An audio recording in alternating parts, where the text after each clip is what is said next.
Y vamos a pasar ahora a otro tema que algo estuvimos anunciando en las redes. Vamos a hablar de educación.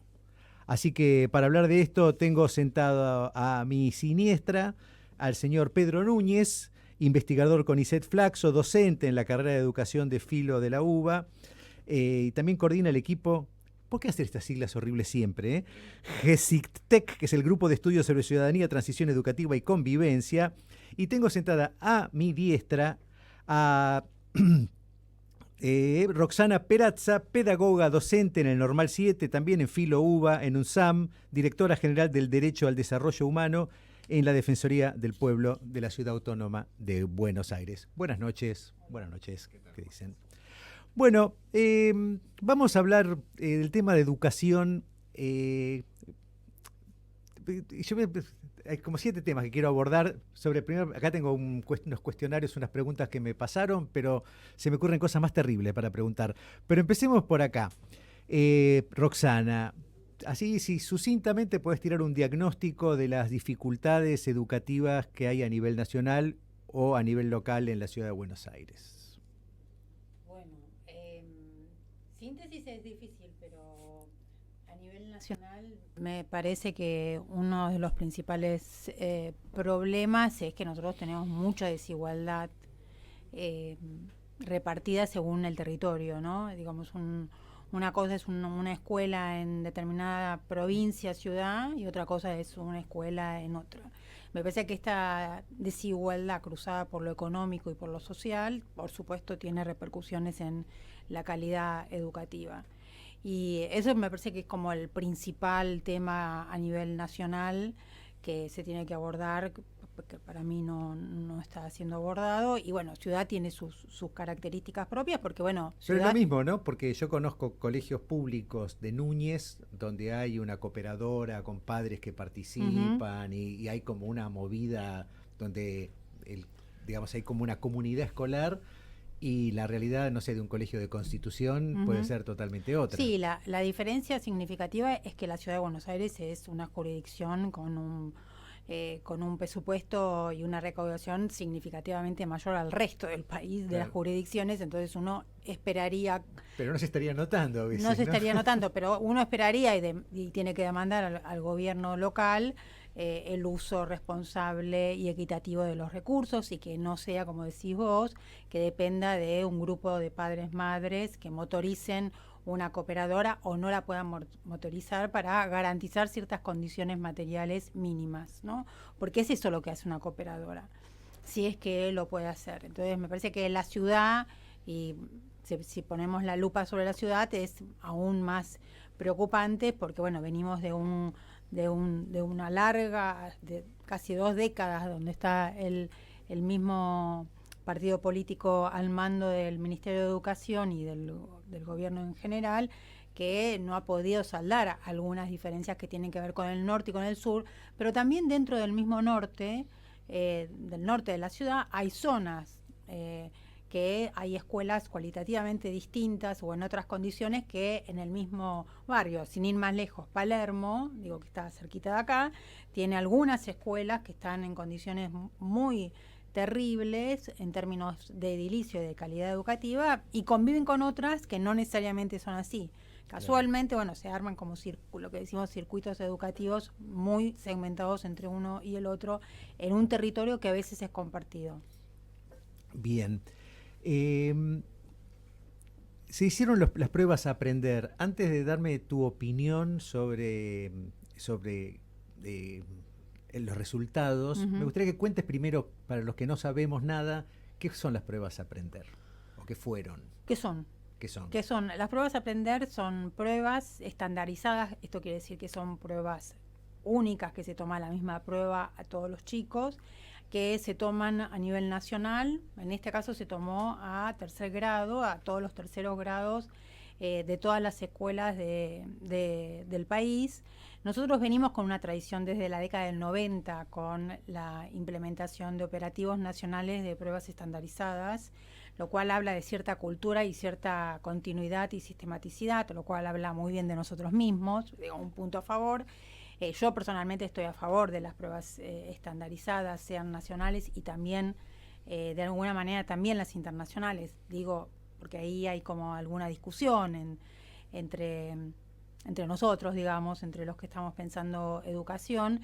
Pero bueno, a mí me parece que son miradas que suman y me parece bien que los gobiernos, más allá del tinte político, partidario que tengan, las puedan sostener, más allá de los cambios de nombres. Esta última prueba tiene una característica bastante peculiar que, para hacerlo así como en términos generales, cambió las categorías de análisis y de lectura de los resultados. Entonces le da otros resultados que no son por ahora comparables con los del año pasado, los de hace 2 años. Claro. Porque bueno, como que cambió ahí el prisma donde como miraba los resultados, y casualmente, entre comillas, estos resultados de alguna manera abonan a la principal bandera que tiene este gobierno nacional, que es reforzar la alfabetización en los primeros años de la primaria, con un diagnóstico prestado, digo prestado porque es un diagnóstico que se ha producido con información estatal, lo ha producido una ONG que, en términos muy generales, dice que los chicos hasta 3er grado no saben leer y escribir, ¿no? Esta generalidad, que esto no quiere decir que no haya problemas en la escuela primaria de ningún modo, pero es una generalidad que bueno, se ha tomado así como una bandera. Todos los partidos políticos al momento de las elecciones han firmado este enunciado, y bueno, y este gobierno ha puesto ahí las pocas energías que pone en el sector educativo, las ha puesto ahí en encontrar una Argentina donde los chicos y las chicas no aprenden a leer y escribir hasta 3er grado, lo cual no es así. Y entonces ha tomado, pareciera, una prueba ad hoc que fundamenta un poco la única política pública que uno puede visualizar, ¿no? Claro, claro. Y estas pruebas también se hacen, porque vos dijiste a nivel nacional o internacional, y no se podrían hacer también a nivel local, a nivel de la ciudad, a nivel municipal. De hecho, me animo a decir que la mayoría de las provincias, y Ciudad de Buenos Aires también, tiene pruebas locales estandarizadas. Es decir, nosotros en la Argentina tenemos estos 3 tipos de pruebas. Es decir, no podemos decir que nos falta información. Yo creo que nos sobra información. Lo que nos faltan son políticas. Claro. Esto no quiere decir que no hagamos pruebas nacionales, ni locales, ni estandarizadas, pero no es la ausencia de datos que nos falta. Ya sabemos dónde... aprieta el zapato. Exactamente. Bien, porque... a ver si entiendo, lo que se plantea es que el problema es que los primeros 3 años de primaria, entonces los chicos tienen una, no sé, discapacidad con la lectoescritura. Entonces, dificultad, sí. Bien, una palabra más feliz. Entonces, como la idea sería fortalecer y dedicarse solamente a eso y, por ejemplo, no sé, ¿a costa de qué? ¿De dejar de lado matemáticas? O... Bueno, este gobierno ha puesto la mira, y acá la Ciudad de Buenos Aires ha sido obediente en ese sentido, en lengua y matemáticas, ¿no? Y ha dejado de lado, ha puesto en un segundo o tercer plano todo el área de ciencias naturales, sociales, lo cual es, ¿no?, discutible. Sí, claro. Y porque bueno, uno en ciencias sociales o en ciencias naturales trabaja también la lengua y trabaja también cuestiones de matemáticas. Por eso pregunto, porque si me dijeras que tenían matemática, lengua y educación física, que decís, bueno, sí, en educación física podemos pensar que, salvo que les hagan leer los reglamentos de juego, no hacen eso. Pero claro, no, por eso, o si lo hacen, no los primeros 3 años por lo menos. Pero digo, hay otras materias que son sumamente interesantes, y más allá de eso, esto pienso yo, ¿no?, que no soy pedagogo, pero una idea de la escuela, además de que los chicos aprendan a leer y escribir, es que disfruten estando en la escuela, ¿no? Que estar en la escuela sea un plan, que sea, uy, qué bueno, voy a la escuela, y no de, otra vez gramática. Bueno, y aparte, no sé, Pedro, ahí también hay una discusión que que cómo se enseña a leer y a escribir, ¿no? Que no me quiero meter en una discusión sumamente técnica. No, pero un poquito, digo, me interesa. No, a ver, está afuera. me parece que estas cuestiones que señalabas están más relacionadas de lo que tendemos a pensar, ¿no? Porque efectivamente hay una agenda del gobierno nacional, para bien o para mal, escasa o lo que fuera, que pone el foco en las supuestas dificultades en el proceso de alfabetización.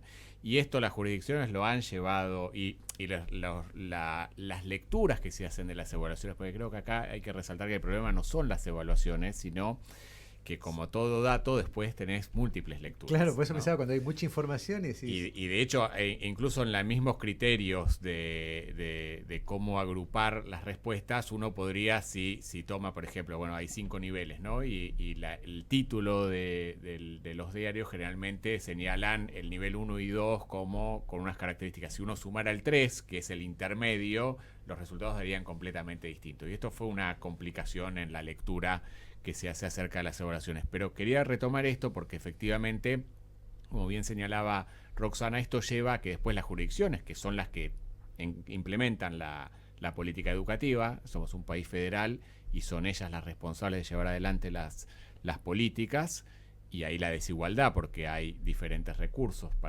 con los que cuenta cada provincia.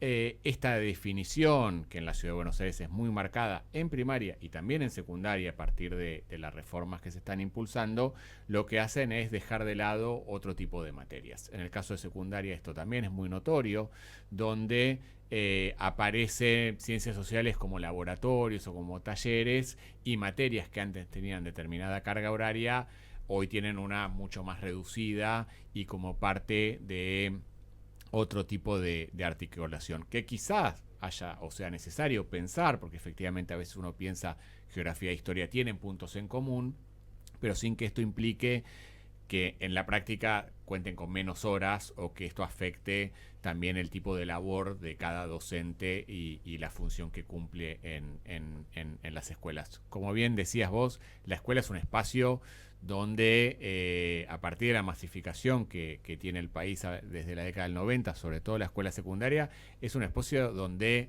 nosotros decimos los jóvenes viven la juventud. O sea, antes era un espacio al que llegaban más los sectores medios y los sectores populares tenían otros recorridos, y esto achicaba lo que entendemos como juventud, ¿no? La posibilidad de tener cierta moratoria, de poder disfrutar de otras cuestiones, de acceder o de tener más tiempo en la misma escuela y no tener que hacer tareas de cuidado, laburar, trabajo, otras cuestiones. No quiere decir que hoy no lo hagan, pero es cierto que la extensión del proceso de escolarización permite que cada vez más jóvenes sean jóvenes efectivamente, y la escuela es un espacio de sociabilidad, de encuentro, de aprendizaje con los otros y otras, de convivencia. Digo, es mucho más, por supuesto que hay una base de las materias y para eso están los diseños curriculares, pero también saber argumentar, por ejemplo, es un aprendizaje notable que la institución educativa, saber estar con otros que son diferentes a uno, o cambiar de idea, ¿no? Esta cuestión de la conversación y de poder aprender distintas cuestiones y a partir del intercambio repensar el lugar en que uno está, son aprendizajes fundamentales que las instituciones educativas brindan. Me atrevería a decir que en sociedades cada vez más fragmentadas o desiguales, casi uno de los pocos espacios públicos realmente en un sentido amplio del término, ¿no? De estar con otra gente diferente a uno. Sí, yo hice mis primeros años de primaria en Alemania, en una escuela pública en Alemania, porque allá no hay escuelas privadas. No sería negocio para nadie porque la escuela pública es buena, entonces no tendría ningún sentido. Y siempre me quedó ese recuerdo. Estaba yo, que yo era una especie de inmigrante VIP, porque mis viejos eran científicos que habían viajado para allá. Había otros inmigrantes, estaba, no sé, un turquito que era el hijo de la turca que limpiaba el colegio, estaba el hijo del médico, el hijo del camionero, y estaba toda la sociedad representada en esos 25 pibes que estábamos ahí. Que sé que la escuela pública acá también fue eso en algún momento, pero ya hace muchos años que eso se ha ido perdiendo, lamentablemente. Sí. Digo, la fragmentación es cada vez más grande. Bueno, en el caso de la Ciudad de Buenos Aires, vos tenés lo que señalaba Roxana antes, después de tantos años del mismo gobierno, una ciudad que tiene recursos bastante más altos comparando con otras provincias. La verdad que esta diversificación de la experiencia escolar se ha tendido a profundizar, en vez de generar más puentes entre espacios de formación más heterogénea, de sectores sociales y demás. Lo que señalabas antes, ¿no? Digo, la diferencia entre una misma institución y otra que está quizás a la vuelta o a 2 cuadras, a veces es muy notable en términos de infraestructura, de perfil de la matrícula, de perfiles docentes. Y esto, lamentablemente, lo que hace es profundizar esa diferenciación social. Y aparte porque también me parece que hay una cosa de época, ¿no? Que antes era un valor que un chico o una chica se conviva con otro totalmente diferente, porque ahí los padres veían que en la diferencia había un aprendizaje. Es decir, yo fui a escuela estatal en la secundaria, fui a una buena escuela, pero en esa buena escuela también estaba la hija del portero. Claro. No era mi caso, pero bueno, había un valor ahí en que yo aprendiera cómo vive el otro, o el otro aprendiera cómo vivo yo, y que en ese intercambio sumaba para los dos bandos, ¿no? Claro. Si hablamos de bandos. Y ahora me parece que está atravesado por la época, el valor está en juntarse con los pares, con los iguales. Sí, ¿no? sí, el algoritmo llevado al espacio físico. Y físico. si no son iguales, yo me junto con aquellos que me gustaría ser, aunque no me dé el cuero, entre como comillas. aspiracional. Claro. Sí. Entonces, sí, lo grave de esto, digo, es que sobre eso efectivamente hay diferencias en lo que se aprende, ¿no? Y en lo que ocurre en esas instituciones. No tanto en sectores sociales, porque a veces hay escuelas donde hay sectores populares que efectivamente hay una dinámica de aprendizaje muy, muy interesante, fluida, o proyectos interesantes, no tiene que ver con eso. Con ¿no? lo privado, con lo estatal. No hay una diferencia, porque de hecho hay un universo dentro de las privadas y otro universo dentro de las públicas. No es esa el clivaje principal, sino que efectivamente sí ocurre que hay algunas instituciones que están muy dejadas de lado, ¿no? En términos de infraestructura, en términos también de otro tipo de políticas que no tienen que ver con el equipo directivo, sino con política educativa. Por ejemplo, la formación docente o la cantidad de materias donde cuesta conseguir reemplazos cuando el docente o la docente toma alguna licencia. Entonces, todos esos son problemas más estructurales del sistema que repercuten en la calidad efectiva de la educación. Claro. ¿Y cuáles piensan ustedes deberían ser los ejes de la gestión educativa a nivel... Es una pregunta re fácil. O tiremos ejes posibles, no digo cuáles deberían ser, pero para diferenciar qué tipos de... 2 o 3 ejemplos de enfoques distintos, por ejemplo.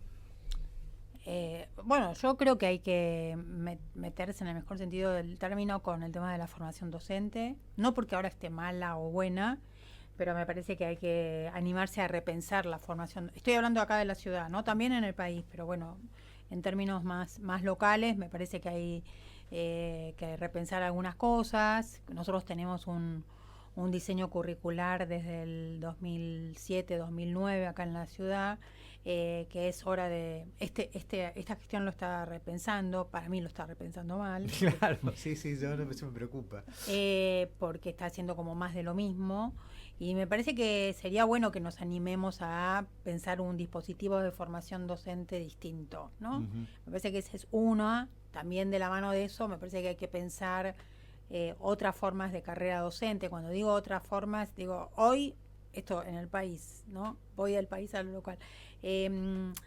Hoy un docente egresa del profesorado, toma un cargo y la propuesta es que está 30 años máximo, enseñando, y algunos de ellos puede ser director o vice, diga, muy pocos pueden llegar a la cúpula, sí. Algunos no quieren, ¿no? Pero dentro de los que no quieren o no pueden, porque por la cantidad de cargos, durante la carrera no tenés ningún otro puesto de trabajo que te implique un desafío. ¿Se entiende? Como si fuera investigación. Sí, o acompañamiento a otros se puede inventar un montón de cosas. Tipo. Sí, posgrados, llamémoslo, eso cortitos. Pero digamos, estar un tiempo que vos no trabajes en el aula y trabajes dentro de la escuela en otro rol, Claro. ¿no? Ujú. Eso, digo, hay mucho en el mundo como para mirar y estudiar. Hay mucho hecho. Digo, no es que estoy... nosotros no tenemos nada de eso. Entonces, me parece que ahí hay un desfasaje también con los jóvenes, la época, la concepción de trabajo que tienen los jóvenes ahora. Yo estoy en un profesorado y les pregunto a mis alumnos, bueno, porque es un tema que a mí me interesa y lo estoy estudiando, ustedes se ven los próximos 30 años, ¿se ven dónde? Y están estudiando. Y la mayoría me dice, nos vemos fuera de la escuela. Ujú. Y esto se agravó mucho post pandemia, ¿no? Como bueno, ahí la pandemia nos tocó a todos muchas certezas que teníamos. Y a mí me parece que bueno, que no es un fenómeno que se dé solamente acá en Ciudad. En una época trabajé en Córdoba y empezó a pasar lo mismo.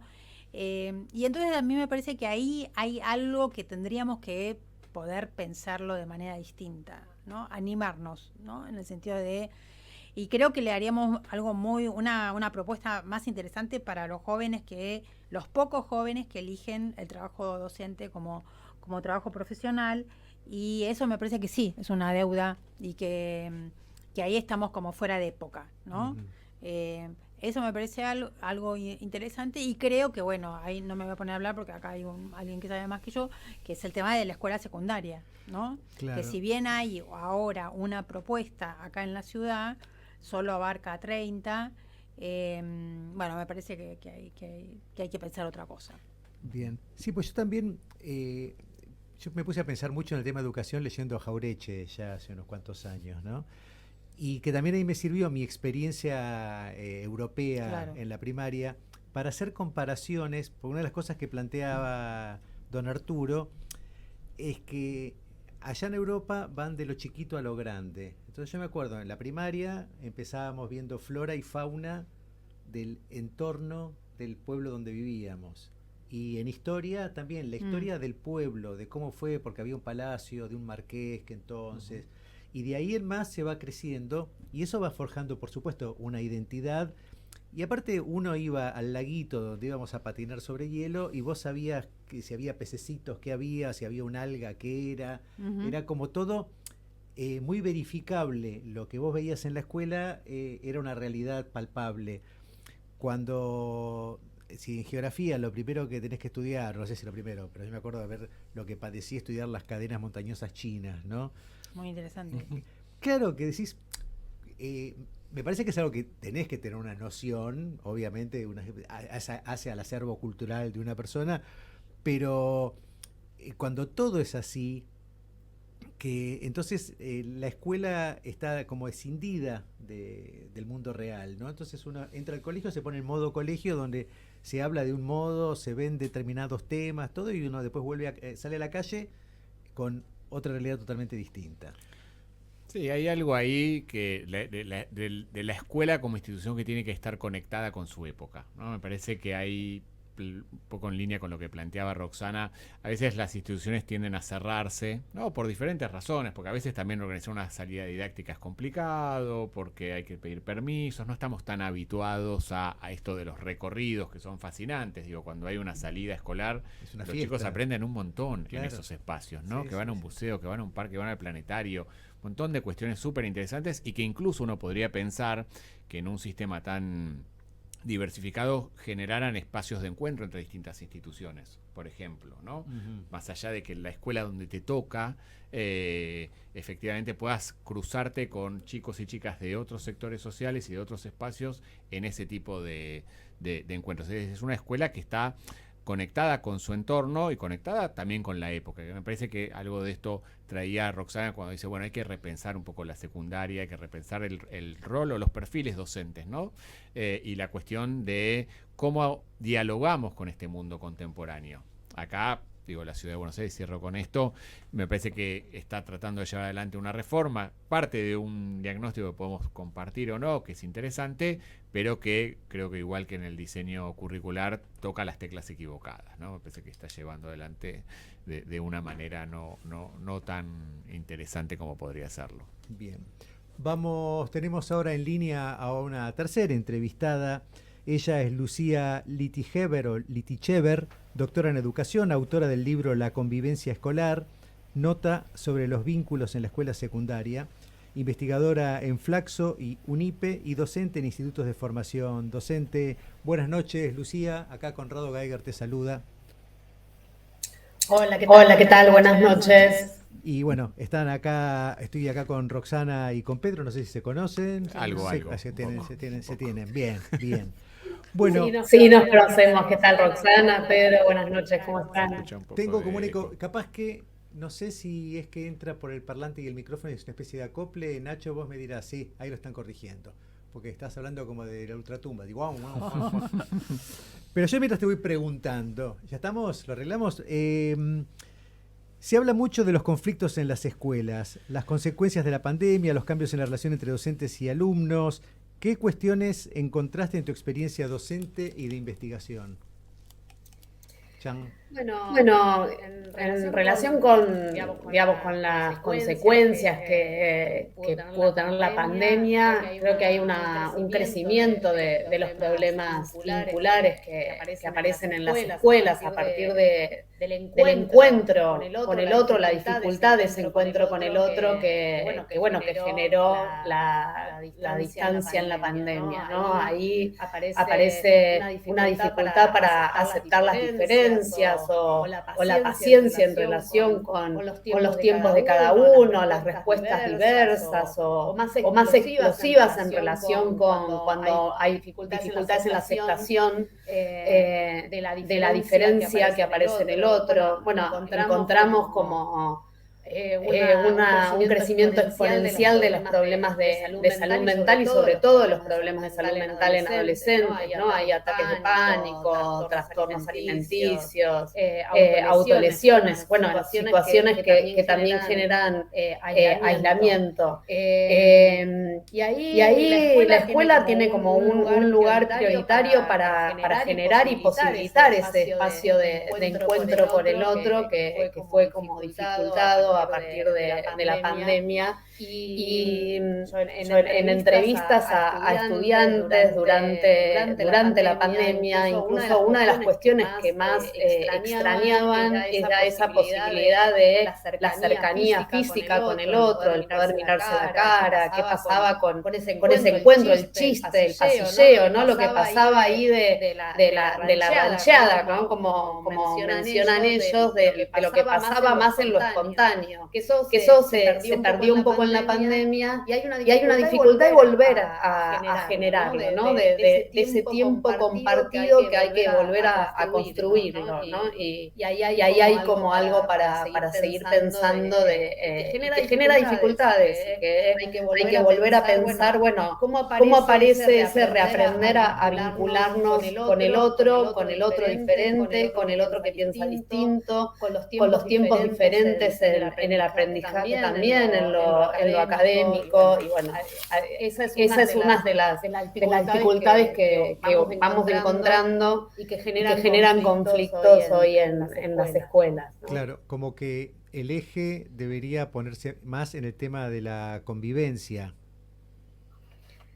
Y bueno, sí, hay un eje prioritario ahí para mirar, sin perder de vista también, ¿no? Otros ejes en relación con lo académico, con la enseñanza, pero sí en lugar del encuentro con otro, que por otra parte, bueno, tiene que ver con poder mirar al otro y mirarlo al otro con sus diferencias y entender que entre todos compartimos un mismo espacio, este espacio de lo público que mencionaban antes Roxana y Pedro, ¿no? En relación con esto, sí, la propuesta del sistema de convivencia ahí viene como a pensar ese espacio y a pensar ese espacio común de construcción de lo común, un espacio democrático, un espacio de participación de los distintos actores que puedan tener voz. Ahí hay un trabajo posible para hacer y trabajar con otros.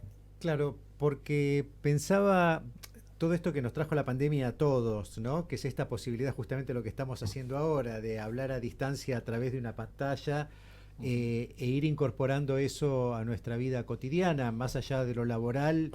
Uno puede, si no está con tiempo, encontrarse con un amigo a tomarse una cerveza, cada uno en su casa, pantalla de por medio. Y esto me lleva a mí, lo relaciono inmediatamente, supongo que ustedes todos habrán visto la serie esta, los 4 capítulos de Adolescencia, Sí.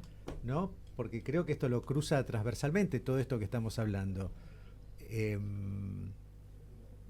Pueden opinar todos, ¿no? Yo no vi Adolescencia, perdón. Deberías. Lo sé. Qué raro. Me lo llevo a diciembre o a marzo. Mal. La Adolescencia primero y después El Eternauta. Son 2 que no podés no ver. Sí, claro.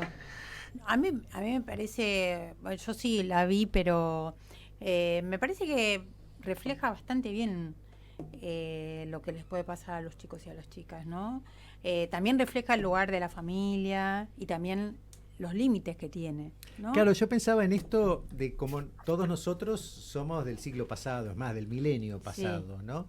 Y esta sensación de que si el chico está solo en su habitación a la noche, está en un lugar seguro, que en cambio si estuviera caminando en la calle estaría en un lugar inseguro, y que eso cambió, que el chico puede estar en su pieza con el telefonito, con la compu, y apostando, peleándose a un nivel de odio superlativo con compañeritos de la escuela.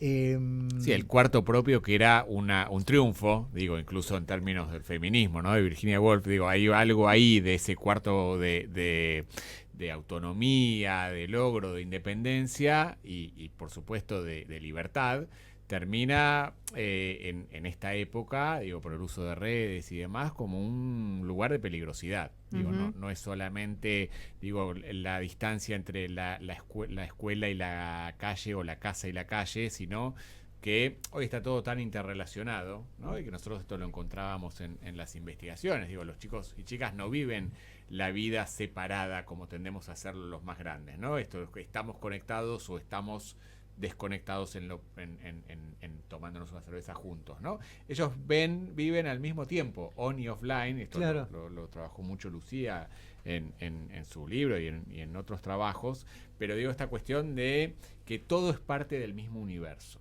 Y ahí hay algo que a los adultos me parece que no terminamos de... Claro, yo tengo un hijo de 16 años y para él es normal sentarse a la compu con el teléfono. Y entonces una opción está con amigos jugando, entonces hablan por el teléfono y comparten el juego en la pantalla. O también a veces está jugando solo y está mientras viendo un youtuber, una cosa que me parece increíble, como un nivel de dispersión. Pero no quiero abrir tantas carpetas porque nos vamos a perder un poco. Algo se mencionó en estos últimos días de que se habló de prohibir el uso de celulares en las escuelas. Y me parece que tiene que ver con esto que estamos hablando. Polémico. Sí, por ahí hay distintas estrategias que van pensando las escuelas. Hay por ahí una normativa, la normativa es más para prohibición en relación con la primaria y una recomendación de no uso que cada escuela genere en el reglamento de convivencia, la decisión de si lo usan o no lo usan o cómo. Ahí las escuelas encuentran que hay un problema que aparece, conflictos que aparecen a partir de no es el celular o en las redes sociales, y que aparecen allí y que entonces de alguna manera generan intervenciones, y ahí hay, no sé, o un día sin escuelas, o un día sin celulares, o una jornada sin celular, o lo prohibimos, o generamos otro espacio de encuentro, o cómo lo adaptamos a las clases. Digo, van ensayando las escuelas algunas estrategias diferentes. Si encontramos que el encuentro hoy o la socialización juvenil hoy es online y offline, y que hay una interrelación que muchas veces no podemos escindir un espacio del otro, sino que hay un espacio que se trama en conjunto. Sin embargo, en algunas entrevistas encontramos, más allá de los usos específicos que se hagan, un discurso, por lo menos una reflexión juvenil juvenil en torno al uso de las redes sociales bastante criteriosa en algún punto, ¿no? Pueden identificar que hay una cuestión ahí que genera ciertos usos problemáticos como la adicción o ciertas plataformas que no serían muy recomendables porque generan como una necesidad de seguir conectados, entonces que hay que tener ciertos resguardos en relación con la intimidad, con no aceptar a cualquiera. Hay una visualización en algunos jóvenes que esto es un espacio público. Esto en grupos focales que les pedíamos que hagan recomendaciones sobre el uso de ciertas aplicaciones. Esto discursivamente, por lo pronto, y ahí aparece una mirada reflexiva interesante, había una mirada crítica en relación con, crítica y criteriosa en este sentido, con el uso de ciertas plataformas, la recomendación de algunos sí y otros no, el impacto de a quienes se seguía y qué se miraba y cómo eso impactaba en la subjetividad de cada uno y de cada una. También, digamos, más allá de ciertas consecuencias que identificamos desde la mirada adulta en relación con el uso de las redes, ahí aparece en algunos jóvenes con ciertas identidades que por ahí no encuentran pares con quienes dialogar, encuentran que en ciertos grupos de Instagram aparece, por ejemplo, un lugar de encuentro con otros más parecidos a uno y ahí se sienten más identificados. Digo, me parece que no es todo para mirarlo desde la parte, digamos, juiciosa, negativas, sino que también hay jóvenes que encuentran ahí un espacio para encontrar otros con quienes dialogar semejantes, ¿no? Pero también es verdad que en la escuela podríamos poner algunas reglas distintas que en el afuera. Digamos, que uno espera que las reglas no tengan que ver con la prohibición, sino con el consenso y también con algunas decisiones del mundo adulto para con los jóvenes. Yo tengo un hijo de 16, una hija de 11, y planteé cuando comemos, en el momento de comer, no se guardan los celulares, obvio. Porque charlamos, nos miramos, hablamos, digo, son 20 minutos sin celular. ¿Y costó? Primero no les gusta Decidieron mucho no comer. Pero después la charla empieza a cobrar valor por sí mismo. Claro. Y supe de una escuela, ahora estoy tratando de acordarme quién me había contado. Últimamente hay muchas experiencias. Que habían visto que en el recreo pasaba que los chicos salían y estaban todos sentados, cada uno con su celu. Entonces el colegio empezó a proponer juegos y de esa manera logró que... Sí, las escuelas están, sobre todo las escuelas secundarias, que es donde más celulares hay. Claro. Muchas escuelas están proponiendo. El tema es que, por lo menos para mí, hubo el año pasado, me parece, una prohibición, no sé si el año pasado o el anteaño, por parte del gobierno local, se prohíbe el uso de celulares en las escuelas secundarias. Bueno, decir eso queda muy bien en los diarios, pero la verdad que la vida cotidiana de las escuelas pasa por otro lado. Si uno dice eso, bueno, después tiene que garantizar algunas estrategias concretas para que las escuelas puedan llevar a cabo algunos niveles de consenso con sus estudiantes, desde cosas como básicas. Bueno, ¿qué hacemos con los celulares? ¿Dónde los guardamos para que los chicos, si los dejan, estén seguros? No sé, ¿qué te parece a vos? No, tal cual, es que aparte, a ver, el celular es parte de la vida cotidiana, lo usan para pagar cosas. Si tienen que ir a sacar fotocopias en la escuela o ir a la cantina o el kiosco, van y usan ese celular también para comunicarse. Claro. Entonces, digo, es un elemento que nos guste o no, digo, no nos podemos pelear con la época. No, pero yo creo... Sí creo que tiene que haber reglas, y eso está claro. Digo, una teórica, esto de la época de la facultad, se sabía que una teórica, si dura más de 40 minutos, uno ya se distrae y se desconcentra. Bien. Ahora, si en esa teórica están todos además mirando el celular, entonces para la teórica, chicos, el celular. No, pero ahí me parece que otra vez es la propuesta desde las familias o los adultos, esto que vos te traías de tu casa, la escuela también puede decir, bueno, que salgan al recreo y que hablen entre ellos. Bueno, pero hagamos algo para generar esos espacios, porque la socialización juvenil tiene estas características. Queremos modificarlos, hay que pensar. En una escuela hace poco escuchaba que decían, bueno, no usan más el celular, que a veces lo usaban para leer cosas. Claro. También, ¿no? Sí. Porque eso es cierto.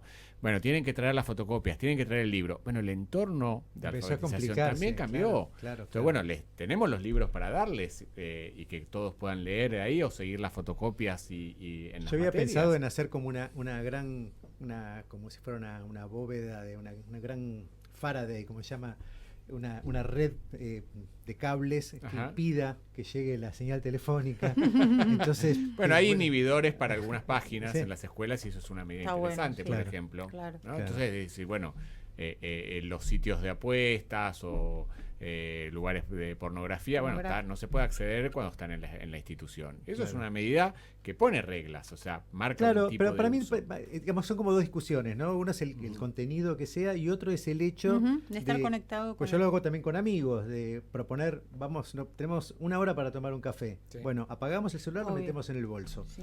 Porque e incluso además hay un ejercicio que para los que tenemos más de 25 es interesante, que es decir, si en el transcurso de la charla sale el nombre de un actor que no nos acordamos, nadie agarra el teléfono y seguimos hasta que salte, Muy porque bien. antes O sea, el cerebro ejercitas. funcionaba así, claro. Sí. Se nos va ya terminando la hora, te pido, Lucía, una reflexión final con todo este amplio tema.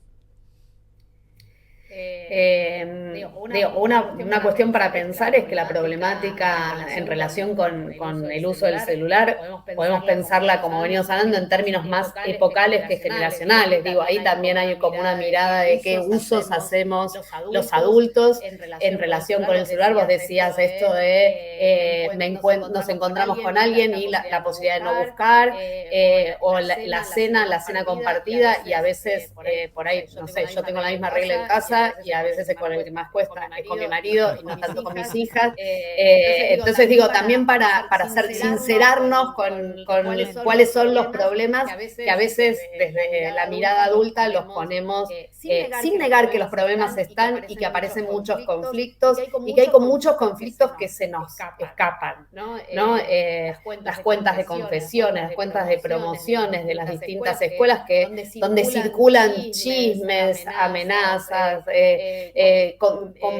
convocatorias a peleas físicas. Entonces también hay ahí la vuelta a la escuela. Bueno, ¿qué hacemos con esto? ¿Es de la escuela? ¿No es de la escuela? ¿Atraviesa? ¿Cómo nos involucramos en relación con estas problemáticas que hoy sí atraviesan a las y los jóvenes?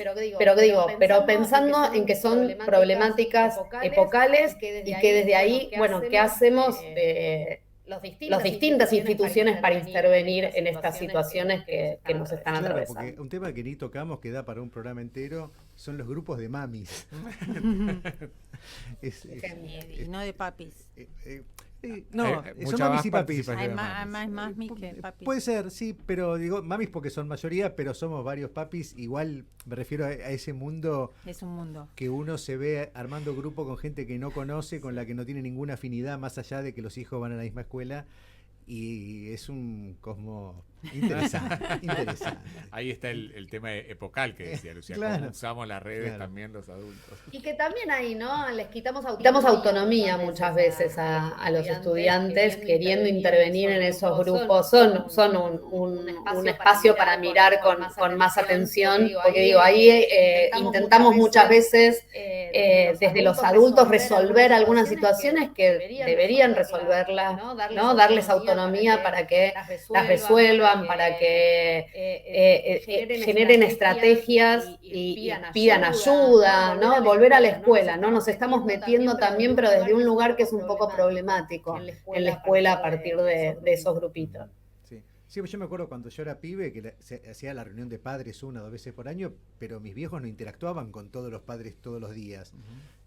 A veces nos enteramos más rápido de lo que está pasando porque alguna madre o padre manda algo, claro, o interviene o pasó tal cosa. Bueno, no damos tiempo, esto que traía Lucía, no damos tiempo a que ellos puedan resolverlo. O contarlo.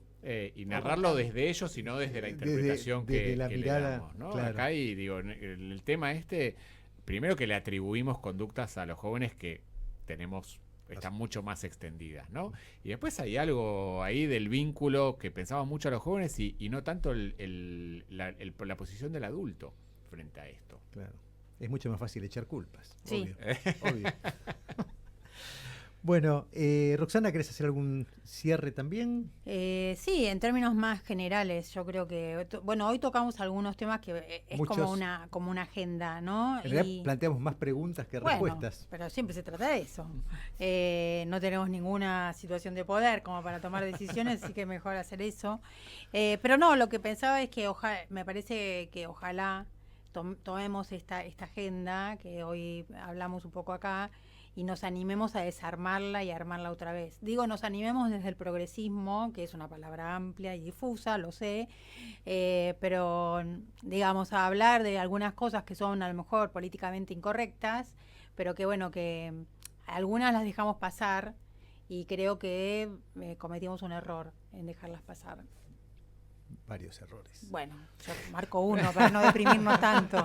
No, totalmente de acuerdo. Me parece que, digo, así como hablábamos antes de las evaluaciones y demás, ha habido durante muchos años una mirada demasiado crítica sobre lo que ocurría con las evaluaciones y hemos dejado muy abierto ese flanco. Y lo mismo uno podría pensar con la formación docente, lo mismo podría pensar con cómo pensamos la inclusión, qué es incluir, ¿no? Los derechos y demás. Digo que ha habido un montón de avances, pero también hubo temas que no nos atrevimos o que fueron incómodos para los sectores progresistas y que quizás hoy la agenda deba partir también de preguntarse y proponer cuestiones que tengan que ver con una agenda más desafiante para nosotros y nosotras mismos. Sí, totalmente. Buenísimo, siendo ya casi las 10 de la noche, vamos con la tanda. Agradezco a Roxana, Muchas gracias, Pedro, gracias a vos. Lucía esta conversación y creo que podemos hacer 10 más y vamos a seguir profundizando y dando vueltas en un tema que nos atraviesa a todos. Muchas gracias. Gracias a vos. Gracias, Conrado.